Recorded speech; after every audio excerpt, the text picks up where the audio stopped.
Centimetre भी होता है, ग्राम पर क्यूबिक मीटर भी होता है।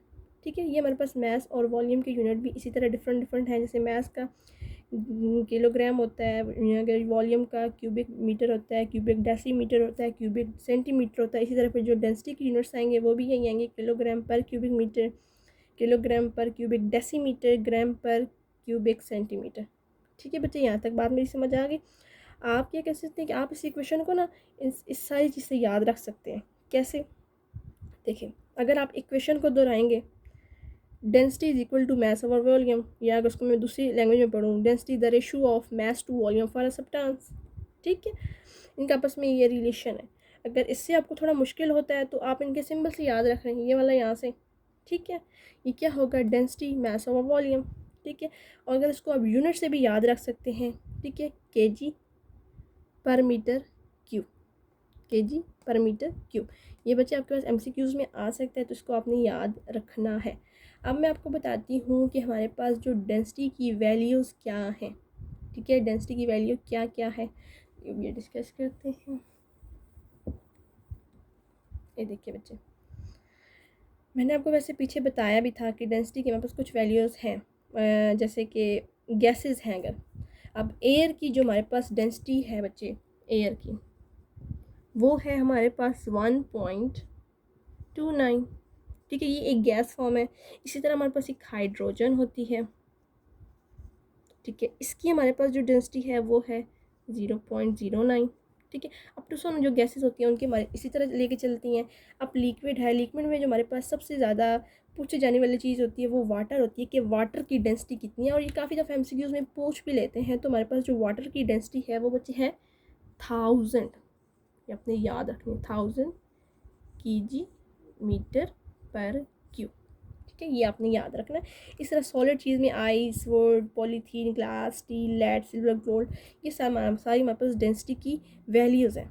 ठीक है बेटे, ये आंसर याद हो गया।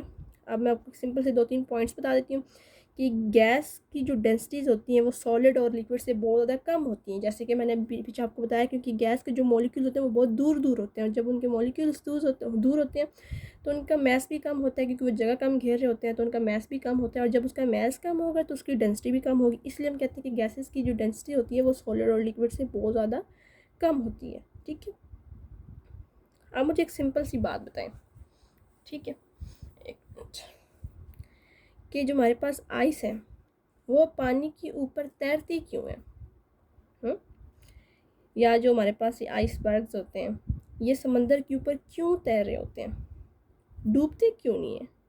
यही वजह है कि आइस की जो डेंसिटी है वो पानी से कम है। ये रीज़न है बच्चों। ठीक है, उसके बाद बच्चे अब देखो, मैंने आपको जैसे भी बताया कि बहुत से मटेरियल्स हमारे पास होते हैं जिनकी डेंसिटीज़ भी होती हैं। जैसे कि वुड है, हम कहते हैं कि वुड जो है पानी के ऊपर तैर जाती है, लेकिन ये बात गलत है। ये हमारे पास मटेरियल पे डिपेंड करता है कि हमारे पास मटेरियल कौन सा है। जैसे कहते हैं कि फॉर एग्जांपल देख लो,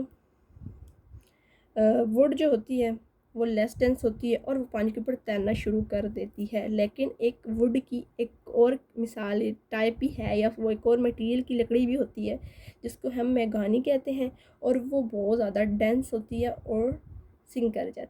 ठीक है, अब क्यों मैं कह रही हूँ, क्योंकि अब देखना है कि डेंसिटी जो है वो हमारे पास कंपोजिशन के ऊपर डिपेंड कर रही होती है।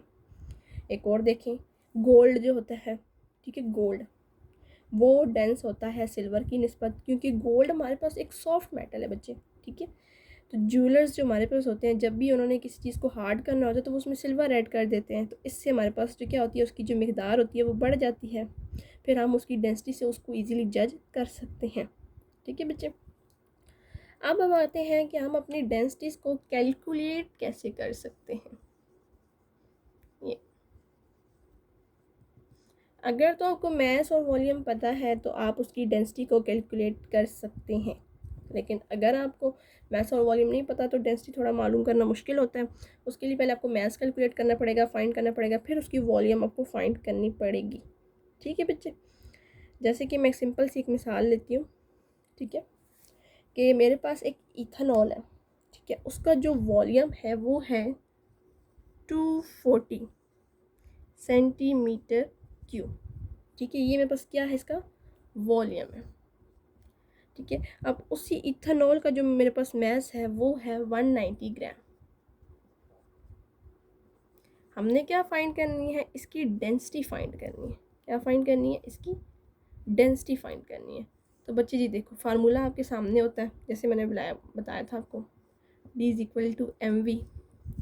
मैस पता है ना, वॉल्यूम भी पता है, तो पुट करें ये 240, दोनों को आपस में क्या करें, डिवाइड करें, तो आपके पास आंसर आएगा 0.79 ग्राम पर सेंटीमीटर क्यूब।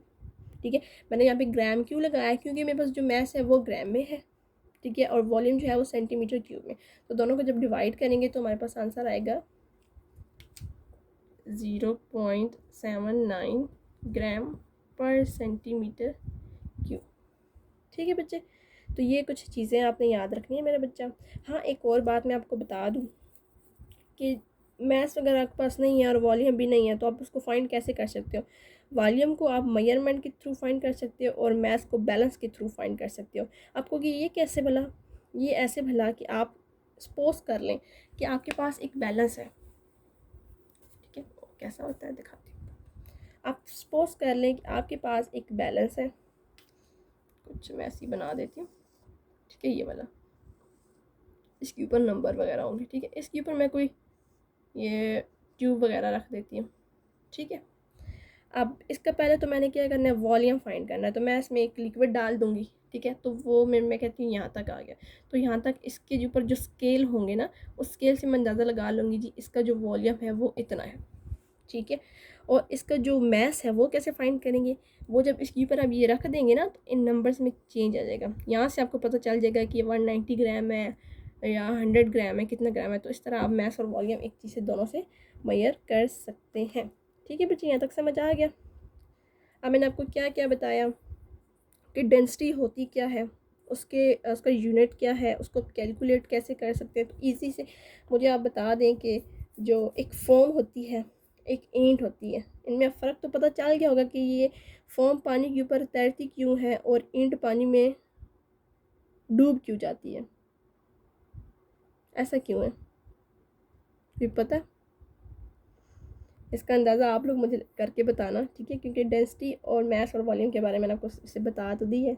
ठीक है, चलो अपना बहुत ख्याल रखिएगा। अल्लाह हाफिज़।